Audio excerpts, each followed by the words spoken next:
So you want to move to San Antonio, Texas? Well, in this video, we're going to talk about a very serious and interesting topic of how agents get paid and how we bring value. So we're going to go over the true cost of being a real estate agent and the real value that a good agent will bring to the table for you. We bring a lot of value. And you're going to want to stick around. There's a lot of really deep, a lot of new, and really good information in this video. We're going to get started on this wonderful topic right now.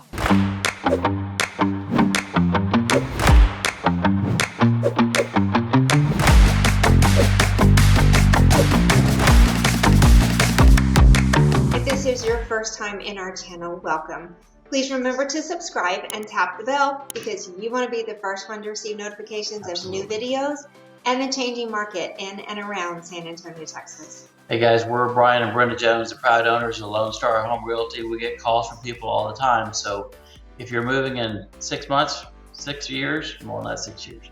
6 days. 6 days, 6 months, whatever. Give us a call. We're more than happy to help you. All of our information is in the box below. You can call us, text us, email us, or sign up for a Zoom. We're here to help you make a smooth move to the San Antonio area.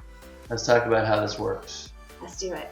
Most people don't understand. Nope, they don't understand the ins and outs, so let's go. Okay, so let's back up a little bit and talk about what's happened recently.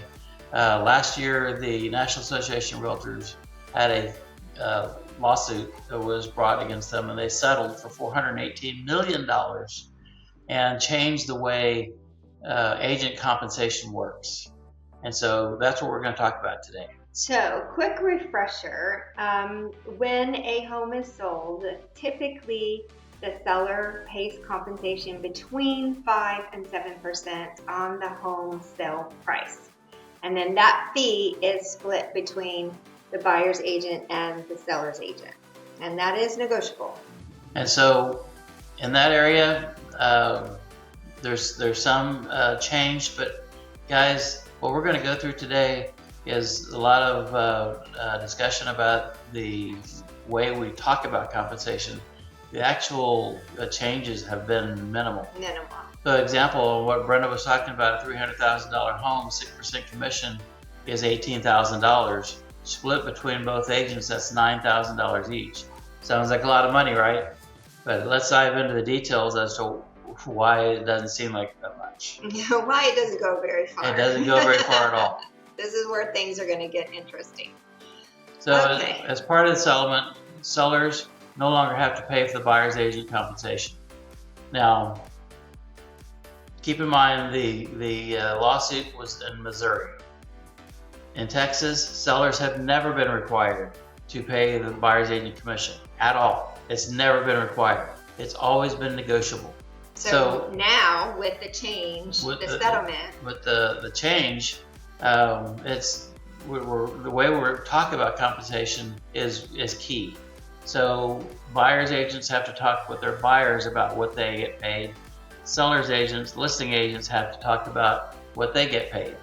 And then when we have a deal come together, that's when everything is disclosed and we have an agreement between the brokerages. And that's where things have really gotten shaken up with this. A lot of states are having a hard time with it because they did things differently than we did here in Texas. So let's look at what it means for sellers. Again, sellers are not required to pay the buyer's agent commission, but they've never been required to here in Texas.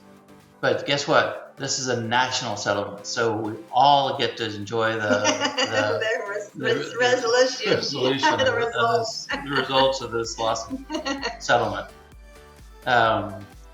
You would think this could save sellers thousands at closing. Probably not going to happen. Remember, the buyer is bringing all the money to the table.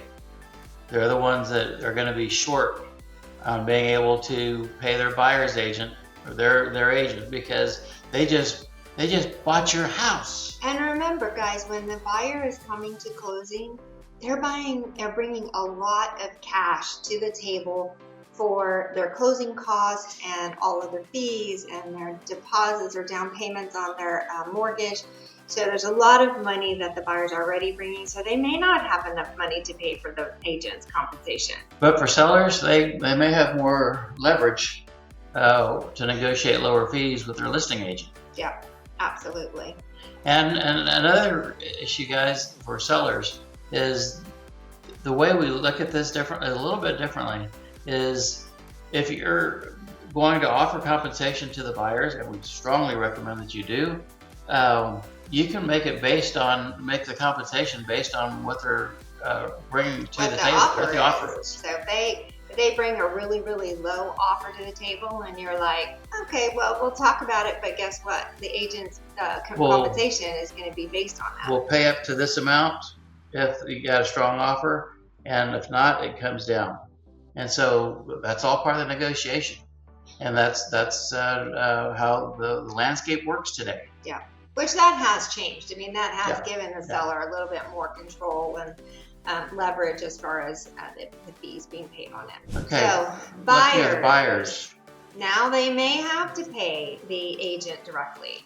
Because there are going to be properties out there where the buyer is really interested in a property, they want to buy it, and that particular seller is not offering any compensation to a buyer's agent. Or minimal. And if you really want that house, you may have to pay for your agent. Yeah. As a buyer, please know you're going to have upfront compensation conversations. You are going to have to sign a buyer's agent agreement before you can walk through, see any house at all. That's also part of the settlement. Yes, that is a huge change. A lot of buyers are used to just calling up an agent to say, hey, I want to get in and see this house. Not anymore. And that's totally not going to happen. You're going to have to sign an agreement. You're going to have to agree to the amount the agent is required for their compensation, all before you can walk through any property at all, which I think, to me, that's a huge change for buyers. Yeah. So buyers can also look for affordable agents. You know, if an agent's charging 3%, you need to find out what's involved in that 3%. You know, what are you going to get for that 3%? Yeah. And we're going to go into that a little bit later. But if you can't afford 3% or you can't afford 2%, maybe you're looking for a discount broker, and they're out there. But be prepared, because they're going to give you discount services as well, or no services. Yeah. Okay, for agents, for us, we need to communicate clearly what our value is to our clients, buyers and sellers. And we expect more competition, fee negotiations, and it's all boils down to transparency on the agent services and our compensation. Which is what the lawsuit really was all about, was the really transparency of who is paying what and how much and all that. Guys, comment below and let us know if you've run across this already, and let us know what you think about having to sign these buyer agreements. What was your experience like? We'd love to hear it. Let us know, was it a positive experience? Was it stressful? Or even your thoughts about it. Or did they just shove a piece of paper in front of you and tell you need to sign this if you want to see this house? Yeah. That's not acceptable. And make sure you subscribe while you're there. That's right. Tap the bell. Tap the bell. Okay, so what are some of the true costs of being a real estate agent? Yeah, because you know that Realtor. that example that you gave a while ago of, what was it, $9,000 to each agent? That sounds like a lot, and I will tell you, a lot of people jump into real estate going, oh my God, if I could get a $9,000 or $10,000 check every time I sell a house, then why? It's easy. This is such an easy job. And let me tell you, it's not. There's a lot that goes into it. There's a lot of expenses. This is definitely, most definitely, not a get-rich-quick job at all. No. And so there's dry spells, currently in one. There's times when there's lots of transactions, and we have to save for those. But But then also, that's when a lot of agents jump in, is when the market gets hot. They're like, So woohoo, this is easy. And so they jump in. So it makes it a little crazy. So let's dive into some of the costs associated with being a realtor. So what about just getting your license? Getting your license. Begin to be a realtor. Getting your license can cost $2,000, $2,500 to get your license, to buy your training. Because the fee you have to take for your licensing test. Right, all of that, and it takes time. Yeah. It's not like especially in Texas. Now in other states, I can't talk to other states, talk about other states, because their process is different. So then you have your ongoing. We do have continuing education. Yes. That you have to do every year, like every other license. You have to sign up and get your education. And guys, let's back this up a little bit. If you're a realtor out there, you're just like the bakery owner. You're just like the somebody else who's in business. This is a small business, and so we treat it as such. Because it is a small business. It's a small business, and we have to treat it as such because there are costs associated with it that we have to get through. Brokerage fees. Brokerage fees can be 20%, 50%. So that $9,000 check, if you're a newer agent, it's probably $4,500 or less, just off the top. Just off the top for your brokerage. And then they have desk fees too. Yep. Some of them charge to actually have a desk in the office. You have to pay rent on your desk in there. Now you don't have to. We work out of our home, so we don't pay desk fees. Yay! Then there's marketing and advertising, because if you're a agent, you don't want to be a secret agent. So you want everybody to know that you're an agent. So you have to go through all of the expensive business cards and flyers and social media costs. And if you're a listing agent, you're going to be paying for marketing. You're going to market yourself, but we want to market the properties. So we talk a lot about professional photographer. That's a cost that the agent pays. That does not typically come out of the seller's expense. That is something that we pay for. That can be $200 or $1,000 per listing, depending on the property and what we're getting done. Online advertising, social media pushes on that. And not only that, we have to pay for the MLS. Everybody hears about the MLS and how much, where you get the data from. We have to pay. We're the ones paying for it. Yeah, we have to pay for that every year. That could be like $1,200 a year just to have access to the MLS. Some of you may be thinking, well, why don't y'all just use Zillow? Well, that's a good question. But if there wasn't an MLS, there wouldn't be a Zillow. Or Realtor.com or anything else. So we have our MLS dues. We have NAR, the National Association of Realtors. We have to pay into that. Just to give you an example, this past December, it was when we typically have to renew our licenses and pay our dues and everything else. Brenda and I paid, between both of us, $1,200 just for the MLS dues and our association dues. Yeah, so it adds up very quickly. But then, we have a website, we have domain fees and maintaining that. We have a software that maintains and keeps up with all of our clients.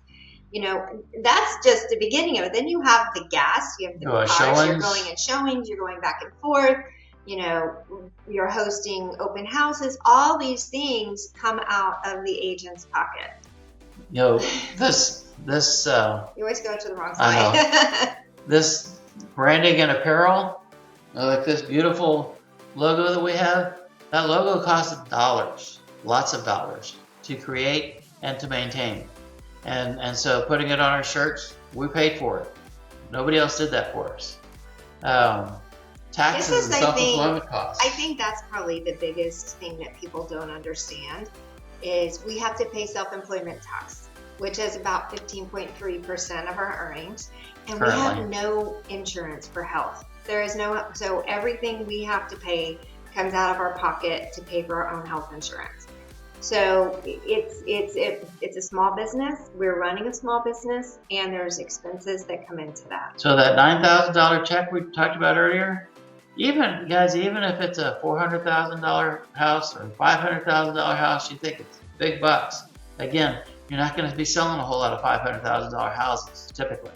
So I mean that gets broken down really quick. Yeah, really quick. Again, guys, if you've experienced this or you're a small business, we'd love to hear from you because you understand what we're talking about. You understand what it costs to be in a small business for yourself. Yeah. Comment below and let us know what you think because this is a big topic for all of us. So what value does a really good realtor bring to the table? Well, let's talk about us. What value do we bring? We bring pricing expertise. We bring negotiation skills. We know the market. We know the neighborhoods. We know what homes are selling for. We have access to the sold data. In Texas, Texas is a non-disclosure state, which means nobody has access to the information on what has sold or what the sold price is. We do. We do. And so we can help you. Negotiation skills, offers, counter offers, inspection requests. We protect our clients, whether it's buyers or sellers, doesn't matter. Your interests come before ours. We're fiduciaries. Absolutely. And we know, like you said, we know the market, we know what's going on, we know the bombs to walk around and how if we fall on a landmine, we know how we're going to figure it out, get past it, and get you over it safely. Marketing and exposure. When it comes to sellers, we go the extra mile with marketing. We want to get your property seen by as many eyes as possible. Absolutely. And it goes well beyond just putting in the MLS and hoping and praying.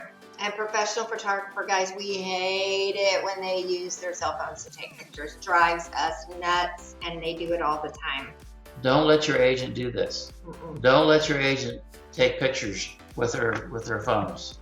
No, absolutely. It just does not put your property in the best light. We also know people who know people. Networking, we have connections. Our networking, we have our local contractors, we have a group of tried and true inspectors, we have awesome lenders that we know that we can trust. Lenders and vendors. That we can communicate with, that keep everything going and moving forward at the best price for you possible. We belong to the Chamber of Commerce, which costs money. Yes. On the board of nonprofits, and that costs money. So, guys. And it's all part of knowing your community and getting your name out there, getting people, who know, like, and trust you just in the community so that when they see our name and we're representing you, it's going to mean something. We also provide guidance and compliance. One of our fiduciary responsibilities as to our clients is to provide you with advice and opinion. And that's what we do. We provide you with sound advice and our opinion. Now, if you ask us for legal advice, we're not going there. We can refer you to a real estate attorney, and you can get your information there. We cannot and will not provide legal advice in any situation. We're not attorneys, and we don't even play them on TV or YouTube. We're also going to help you avoid stress. We will schedule the showings. We will do all the paperwork. We'll make sure all the deadlines are up to date and you're not missing anything. There's constant communication between us, you, the lender, the title company, the other agent. There's like so much stuff that happens behind the scenes that our clients never really even realize is happening because we want to do that. We need to do that. We keep that back here. You don't need to stress about that. That's our job to handle that and look out for you. The list of costs associated with being a realtor, it was not finite by any means. There's a whole bunch more and it keeps growing associated with it. Having this channel costs money. So when you hire a realtor, you're hiring a marketing specialist, you're hiring a pricing strategist, you're hiring a negotiator, a project manager, all rolled into one person, or a couple like that. For us, two for one. You get a twofer with us. Because we do everything together. That's why realtors charge for their services. And they earn every penny of their compensation. Good ones do. Yeah, absolutely. So let's talk about some how to choose an agent. And so I'm going to refer you right now to one of our previous videos, which is Ask the right questions or asking questions. Must ask questions. Must ask questions. Must ask questions. It's on the list of our videos. Go check it out after you finish this one, and we'll be happy to talk to you about it. Questions you need to ask when you're interviewing agents who are going to represent you to be your realtor. So it's a really good video to go through what you need to know and what you need to ask. So real estate compensations are changing. The way we talk about it is changing. Who pays and who doesn't, or who will and who won't. Being an agent, as simple as it's cashing a check, it's a business with costs associated. We bring a lot of different values to the table, and we're happy to explore that with you.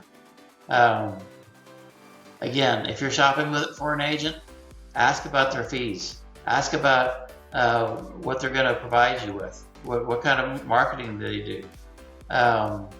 And guys, be realistic with this, because again, if you're in a small business, you understand. If you're not in a small business, if you're getting a regular paycheck, this might be kind of a new language for you. But people in business for themselves are doing it for a reason, and they want to help people. And so that's why we're doing it. We truly are. I'm glad you said that, because we truly are passionate about helping people. It's not about the paycheck. It's not about the next deal. It's about helping you find the next home that you want to and need to live in, or the home you need to get out of. Either way, but we are truly passionate about helping you make the next step in your life. We really hope that this has been helpful and to help you understand the true cost of being a realtor. We bring value, and you get to pay for that value. but that's it in a nutshell, guys. In Texas, things didn't change a whole lot. It's just the way we talk about. It's more paperwork. It's more paperwork. Really, that's it. And that's more really paperwork. What it boils down to is more documents for you to sign and for you to go get glossy over. But we're going to walk you through it, and we're going to help you understand it. If you found this information valuable, please subscribe. Please comment below. Let us know. Again, like I said before, if you're in business for yourself, let us know what your experience is. If you've had to sign these agreements, let us know how it's been going for you. Again, hopefully you found this helpful, and we're going to see you on the next one. Thanks for watching to the end. Bye.